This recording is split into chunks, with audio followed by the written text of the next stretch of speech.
Hello friends, आज का topic है कंप्यूटर फंडामेंटल, जिसमें आज हम देखने वाले हैं कि कंप्यूटर कैसे काम करता है और इसके कितने पार्ट होते हैं।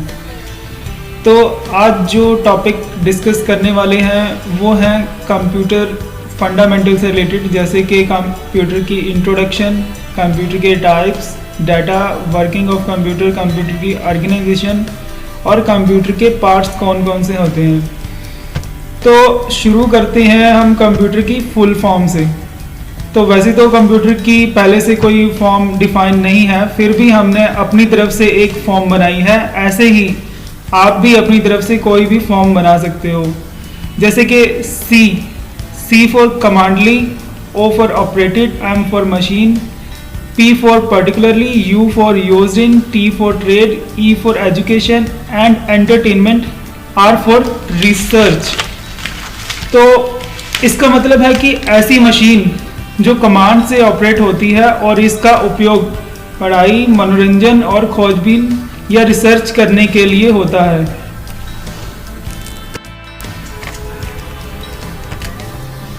तो चलिए शुरू करते हैं कंप्यूटर की इंट्रोडक्शन से। कंप्यूटर का आविष्कार 19th सेंचुरी में चार्ल्स बेबेज द्वारा किया गया था। इन्हें कंप्यूटर का फादर भी कहा जाता है। कंप्यूटर वर्ड आया है कंप्यूट नाम के शब्द से, जिसका मतलब होता है गणना करना या कैलकुलेशन करना, क्योंकि कंप्यूटर बड़ी बड़ी कैलकुलेशन आसानी से कर देता है। तो ये थी इसकी इंट्रोडक्शन। कंप्यूटर के टाइप या प्रकार किस तरह के होते हैं, तो दो प्रकार का होता है कंप्यूटर, जैसे कि एक डेस्कटॉप और एक लैपटॉप कंप्यूटर। डेस्कटॉप कंप्यूटर में सीपीयू, मॉनिटर, कीबोर्ड और माउस सभी अलग अलग होते हैं। लैपटॉप में सभी डिवाइस कॉम्पैक्ट शेप में होते हैं। इसमें कीबोर्ड, माउस, स्क्रीन और स्पीकर एक साथ ही अटैच होते हैं। जरूरत पड़ने पर लैपटॉप के साथ अलग से और डिवाइस भी जोड़े जा सकते हैं। देखिए, कंप्यूटर के बारे में जानते हुए हमें डाटा के बारे में भी पता होना चाहिए। यह एक अहम भूमिका निभाते हैं कंप्यूटर में काम करते हुए। यह दो प्रकार के होते हैं। पहला आता है टेक्स्ट डाटा और दूसरा है ग्राफिक डाटा। जैसे कि आप देख पा रहे हैं कि टेक्स्ट में सभी अल्फ़ाबेट और नंबर्स आती हैं, जबकि ग्राफिक्स में फोटो, वीडियो, गेम्स आदि आते हैं। अगर हम डाटा की बात कर रहे हैं तो हमें इसके प्रोसेस के बारे में भी पता होना चाहिए कि कंप्यूटर कैसे काम करता है या डाटा का प्रोसेस कैसे होता है। डाटा की प्रक्रिया को हम तीन भागों में बांट सकते हैं। पहला, यूजर से रॉ डाटा लेना। दूसरा, सीपीयू द्वारा उसे प्रोसेस करना या रिजल्ट निकालना। तीसरा, आए हुए रिजल्ट को आउटपुट डिवाइस पर सेंड करना। आइए इस चार्ट से समझने की कोशिश करते हैं।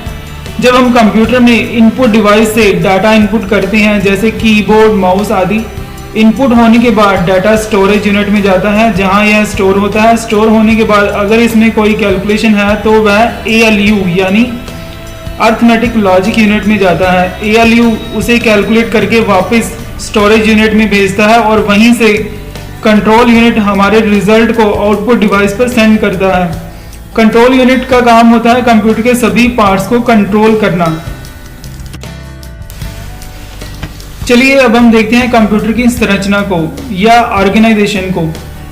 कंप्यूटर के वैसे तो काफ़ी पार्ट्स होते हैं, पर हम इनको कैटेगरी में डिवाइड कर सकते हैं। जैसे हार्डवेयर, इसमें कंप्यूटर के वो सभी पार्ट आते हैं जिनको हम हाथ लगा के छू सकते हैं या टच कर सकते हैं। इसमें इनपुट डिवाइस, आउटपुट डिवाइस और सिस्टम यूनिट आता है। सेकेंड है सॉफ्टवेयर। नाम से ही जाहिर है कि यह सॉफ्ट होते हैं, यानी हम इन्हें नहीं छू सकते। जैसे इसमें सिस्टम सॉफ्टवेयर या एप्लीकेशन सॉफ्टवेयर आते हैं। और इसमें थर्ड पार्ट है लाइववेयर। लाइववेयर में आता है ऑपरेशन या फिर ऑपरेटर या यूजर जो कंप्यूटर यूज कर रहा है। आइए देखते हैं पर्सनल कंप्यूटर यानी पीसी को। इसमें आप एक डेस्कटॉप कंप्यूटर देख रहे हैं। इसमें आउटपुट डिवाइस, इनपुट डिवाइस और सिस्टम यूनिट के बारे में बताया गया है। इन्हें हम डिटेल में देखते हैं। सबसे पहले डिस्कस करते हैं हम इनपुट डिवाइस को, जिसमें सबसे पहले आता है कीबोर्ड। कीबोर्ड कंप्यूटर का सबसे इम्पॉर्टेंट पार्ट है। जिसमें बहुत सारी कीज़ होती हैं, जैसे कि typewriter keys, function keys, enter keys, window keys, numeric keypad, application keys, cursor control keys या उसके अलावा बहुत सारी कीज़ जो कि आप इस पिक्चर में क्लियरली देख पा रहे हैं। हम इसमें नेक्स्ट देखते हैं इनपुट डिवाइसेस के अंदर माउस को। माउस भी एक इनपुट डिवाइस है। इस पर दो बटन होते हैं, left and right button. Left button पर प्रेस करके हम ज़्यादातर एप्लीकेशन चलाते हैं, पर राइट बटन से हम पॉपअप मेनू खोल के कहीं भी किसी भी खुले प्रोग्राम से रिलेटेड कॉमन कमांड्स यूज़ कर सकते हैं। इसमें एक स्क्रॉल का बटन होता है जो कि सेंटर में लगा होता है, जिससे हम पेज को अप एंड डाउन या ऊपर या नीचे भी कर सकते हैं। नेक्स्ट इनपुट डिवाइस के अंदर आता है ट्रैक बॉल। ट्रैक बॉल से हम बॉल को घुमा के माउस की तरह माउस के पॉइंटर को मूव कर सकते हैं। नेक्स्ट इनपुट डिवाइस के अंदर आता है इलेक्ट्रॉनिक पेन। इसकी हेल्प से हम डायरेक्टली स्क्रीन के ऊपर सिलेक्शन कर सकते हैं और ड्राइंग कर सकते हैं।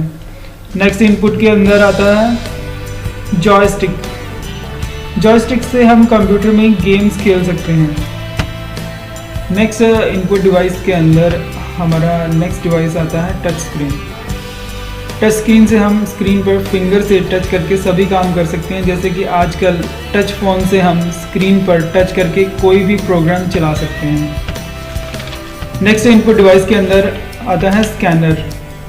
यह भी एक इनपुट डिवाइस होता है जिसके यूज़ से हम फ़ोटोज़ या टेक्स्ट स्कैन करके कंप्यूटर में स्टोर करके रख सकते हैं। इनमें दो तरह के स्कैनर आते हैं, एक फ्लैट बेड स्कैनर होता है और एक हैंडी स्कैनर होता है। चलिए आगे देखते हैं इनपुट डिवाइसेस के अंदर OCR। OCR यानी कि ऑप्टिकल कैरेक्टर रिकग्निशन। इसके ज़रिए हम किसी भी पेज या टेक्स्ट को स्कैन कर सकते हैं और उसे फ़ोटोज़ या टेक्स्ट के रूप में स्टोर करके कंप्यूटर पे रख सकते हैं। इनपुट डिवाइस में हमारा नेक्स्ट डिवाइस है OMR यानी कि ऑप्टिकल मार्क रीडर। यह भी एक स्कैनिंग डिवाइस है। ये डिवाइस किसी भी पेंसिल या पेन के सिंबल को आइडेंटिफाई करता है। जैसे कभी आपने कोई भी गवर्नमेंट एग्ज़ाम दिया होगा जिसमें एक क्वेश्चन के 4 आंसर्स होते हैं और आंसर्स को पेंसिल से मार्क करना होता है। ऐसी आंसर शीट को OMR मशीन से चेक किया जाता है। इसमें मिनटों में हज़ारों शीट्स चेक की जा सकती हैं। नेक्स्ट इनपुट डिवाइस के अंदर आता है बार कोड रीडर। इसमें डाटा छोटी छोटी लाइंस में प्रिंट किया जाता है। इन लाइंस को बार कोड लाइंस कहा जाता है। इसका यूज़ सुपरमार्केट या मॉल्स में किया जाता है, जहां काफ़ी सारे कस्टमर्स को कम टाइम में बिल प्रिंट करके फ्री कर दिया जाता है।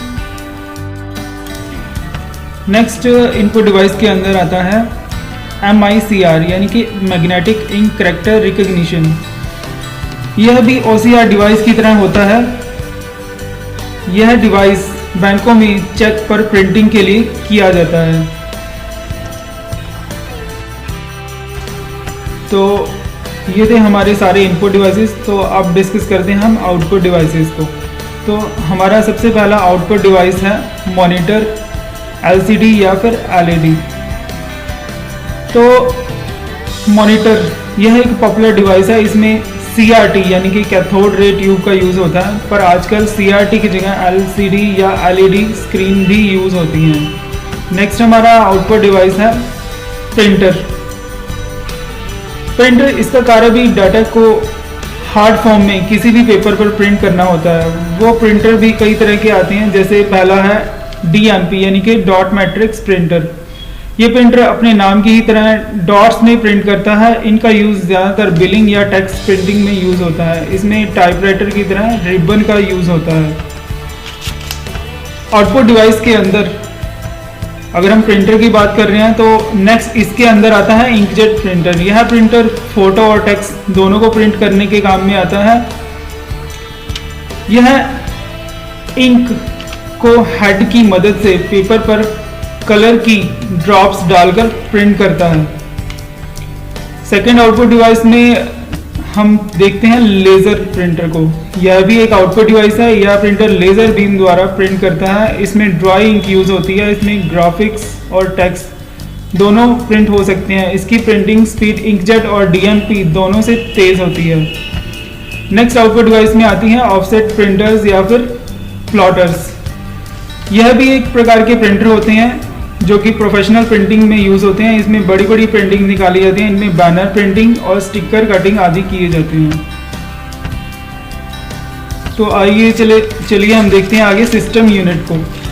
तो सिस्टम यूनिट इसमें आता है सीपीयू यानी कि सेंट्रल प्रोसेसिंग यूनिट।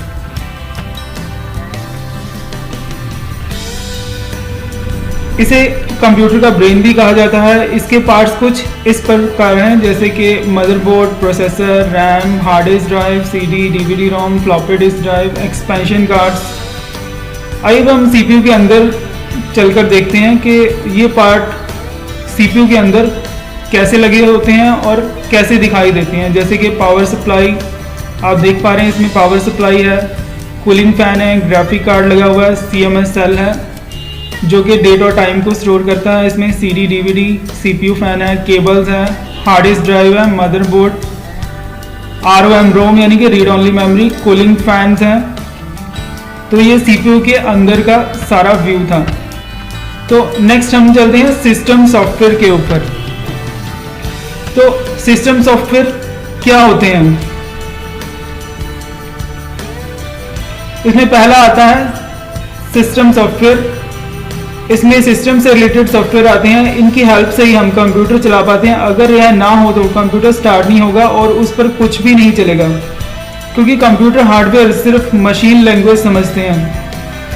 हमें ऐसा सिस्टम चाहिए जो ह्यूमन लैंग्वेज को मशीन लैंग्वेज में कन्वर्ट करके मशीन को समझा सके कि हम उससे क्या लेना चाहते हैं, और जो भी मशीन रिजल्ट दे वह ह्यूमन लैंग्वेज में हमें दिखा दे। तो ऐसा कार्य सिर्फ सिस्टम सॉफ्टवेयर ही कर सकते हैं। इनमें Microsoft window, Unix, Linux, Apple का मैक का सॉफ्टवेयर या ऑपरेटिंग सिस्टम आता है। ये जो सभी सॉफ्टवेयर है कंप्यूटर के हार्डवेयर को कंट्रोल करते हैं। आजकल जैसे फोन्स में एंड्रॉयड भी काफ़ी पॉपुलर ऑपरेटिंग सिस्टम है। आप देख पा रहे हैं इस स्लाइड के अंदर कि ऑपरेटिंग सिस्टम से हम application, disk drive, mouse, printer, keyboard, monitor इन सभी को कंट्रोल कर सकते हैं। चलिए आगे चलते हैं सॉफ्टवेयर में लैंग्वेज के ऊपर। कंप्यूटर सिर्फ मशीन की भाषा समझता है, उसे ह्यूमन लैंग्वेज यानी हमारी भाषा समझने के लिए सॉफ्टवेयर की ज़रूरत पड़ती है। तो यह सभी सॉफ्टवेयर लैंग्वेज के अंदर बनते हैं। लैंग्वेज 3 प्रकार की होती है, low level language, high level language और एडवांस हाई लेवल लैंग्वेज। तो सबसे पहले हम डिस्कस करते हैं लो लेवल लैंग्वेज में। तो लो लेवल लैंग्वेज के अंदर आती है असेंबली लैंग्वेज। ये जो लैंग्वेज है ये काफ़ी मुश्किल होती है, इसमें कोई भी गलती होने पर आसानी से चेंज नहीं किया जा सकता। इसका यूज़ हार्डवेयर लेवल के प्रोग्राम बनाने के लिए किया जाता है।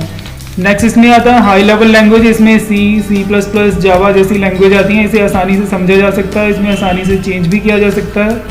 इसके लिए हमें हार्डवेयर की ज़्यादा जानकारी होना ज़रूरी नहीं है। इसका यूज़ एप्लीकेशन सॉफ्टवेयर बनाने के लिए भी किया जाता है।